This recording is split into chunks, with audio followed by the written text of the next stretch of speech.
খবর 24 সাথে আপনাকে স্বাগত। নতুন নতুন খবর জানার জন্য আমাদের চ্যানেলে চোখ রাখুন। নমস্কার, খবর 24 সাথে আপনাদের স্বাগত। মাস দেড়েক পরেই লোকসভা নির্বাচন।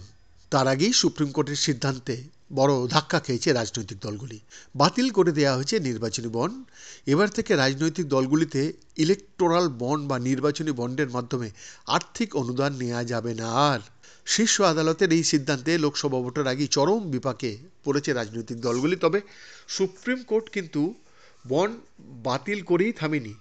রাজনৈতিক দলগুলির অস্বস্তি বাড়িয়ে এখনও অবধি নির্বাচনী বন্ডের মাধ্যমে কোন দলের তহবিলে কত টাকা জমা পড়েছে তাও জানতে চাওয়া হয়েছিল। যেহেতু স্টেট ব্যাংক অফ ইন্ডিয়া এই বন্ড বিলি করার একমাত্র অধিকার ছিল, তাই এসবিআইকে এই তথ্য প্রকাশের নির্দেশ দিয়েছিল সুপ্রিম। নির্দিষ্ট সময়সীমা পার করে গেলেও এই তথ্য প্রকাশ করতে পারল না স্টেট ব্যাংক অফ ইন্ডিয়া। নির্বাচনী বন্ড বাতিলের নির্দেশের সময়ই শীর্ষ আদালতের তরফে বলা হয়েছিল 2019 সালের 12 এপ্রিল অন্তর্বর্তীকালীন আদেশের সময় থেকে 2024 15 ফেব্রুয়ারি রায় ঘোষণার তারিখ পর্যন্ত নির্বাচনী বন্ড কিনে যারা রাজনৈতিক অনুদান দিয়েছেন তাদের সম্পর্কে তথ্য প্রকাশ করতে হবে। নির্বাচনী বন্ডের মাধ্যমে কোন দল কত টাকা পেয়েছে তাও জানাতে বলা হয়েছিল। 6 মার্চের মধ্যেই এই তথ্য জানাতে বলা হয়েছিল, কিন্তু তারিখ পেরিয়ে গেলেও সেই তথ্য প্রকাশ করতে পারল না স্টেট ব্যাংক অফ ইন্ডিয়া।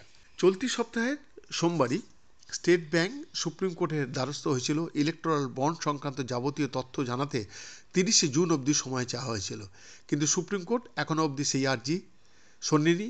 এদিকে শীর্ষ আদালতে ধার্য করে দেওয়া ডেডলাইন পার হয়ে গেল, কিন্তু তবে সূত্রের খবর জাতীয় নির্বাচন কমিশনের কাছেও নির্বাচনী বন্ড সংক্রান্ত কোনো তথ্য জমা দেয়নি এসবিআই। আগামী 13 মার্চের মধ্যে জাতীয় নির্বাচন কমিশনের ওয়েবসাইটে নির্বাচনী বন্ডের যাবতীয় তথ্য প্রকাশ করার কথা। তবে সুপ্রিম কোর্টের রায়ের পরেই এসবিআই জানিয়েছিল 2019 সালের এপ্রিল থেকে 2024 সালের রায় ঘোষণার তারিখ পর্যন্ত মোট 22,217টি নির্বাচনী বন্ড বিক্রি করা হয়েছিল।